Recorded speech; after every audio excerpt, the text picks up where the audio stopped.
Bienvenue sur cette vidéo un peu spéciale, car celle-ci n'est pas une critique. Suite au second épisode sur Gundam Seed, je ne pense pas avoir été assez clair sur le concept de plagiat. Je pense que cette vidéo ne va pas prendre plus de 5 à 6 minutes. Celle-ci va me permettre d'avoir un complément par rapport à mon ancienne vidéo. Pour celle-ci, je vais prendre la plupart des MS de Gundam Seed et Seed Destiny, avec quelques petits extras à la fin de la vidéo. Commençons par un MS emblématique de l'armée Zéon, j'ai nommé le Zaku 2. Ce MS est la base de l'armée Zéon, produit en masse pour pouvoir armer leurs pilotes et inspirer la terreur à leurs ennemis sur le champ de bataille. Et en plus, le design s'y prête bien.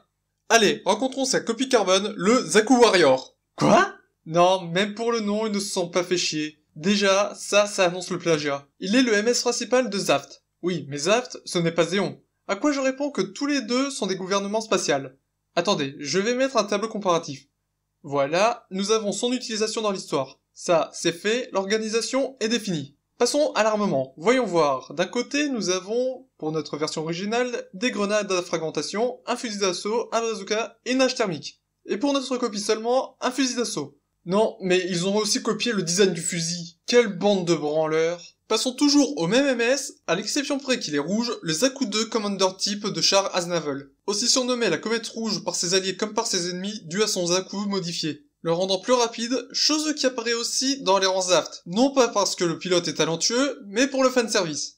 Ah, on m'annonce que le pilote fait en fait partie de l'élite Zaft. Mais c'est quand même complètement débile. Par rapport au MS de char, celui-ci n'est pas amélioré. Il est juste rouge. Chose aussi vue avec ces pilotes de ces types de Zaku 2. Petite info, au niveau des jeux vidéo. Dans Dynasty Warrior Gundam 3, non content de reprendre le MS de char, à savoir le Zaku rouge, l'équipement spécial qui l'accompagne ne s'active que si char et aux commandes. Même dans un jeu, ils trouvent ça débile. Continuons sur le plagiat avec deux modèles qui devaient remplacer le Zaku 2 vieillissant dans les grands Zéons. Le Goof et le Doom. Voilà leur armement, voilà leur copie, avec leur nom tout aussi bien recherché.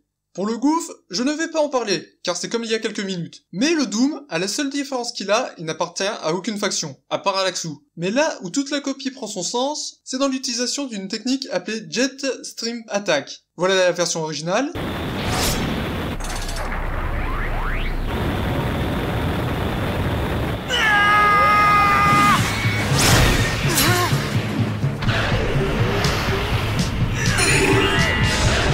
Voilà la version Gundam Seed.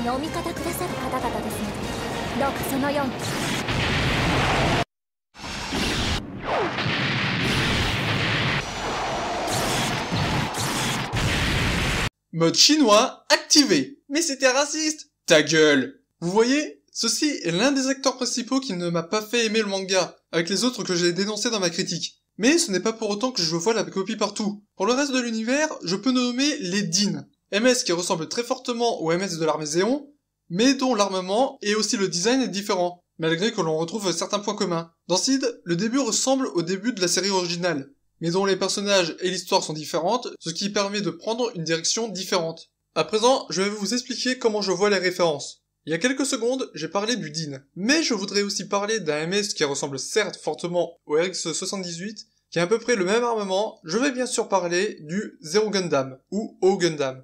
À regarder, la différence n'est pas flagrante. Mais son utilisation, elle l'est. Là où le RX était employé tout le temps dans la série originale, le O Gundam est une sorte de retour aux sources. On ne le voit que deux fois. Une fois au début sans couleur, et à la fin colorisé. Ce Gundam est une référence par rapport aux autres mangas. Vu que le RX était le premier, il s'en est suivi des déclinaisons, avec le Mark II étant son évolution directe par exemple. Et là où la référence prend tout son sens, c'est dans l'histoire du MS. Il est de première génération. Et avant l'arrivée du Double O Riser, il y a eu 3 générations.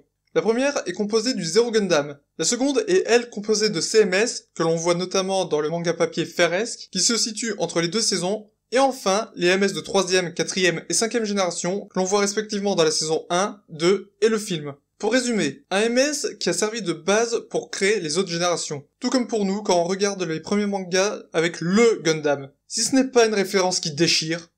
N'ayant pas vu le manga actuellement, j'en parlerai à la sortie de la critique, et j'en dirai ce que j'en pense au moment voulu.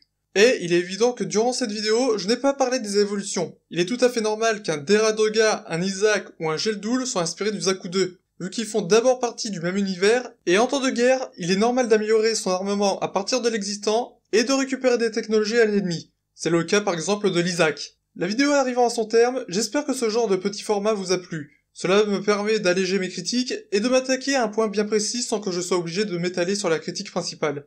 Sur ce, je vous laisse, lisez, regardez, et faites-vous votre propre avis.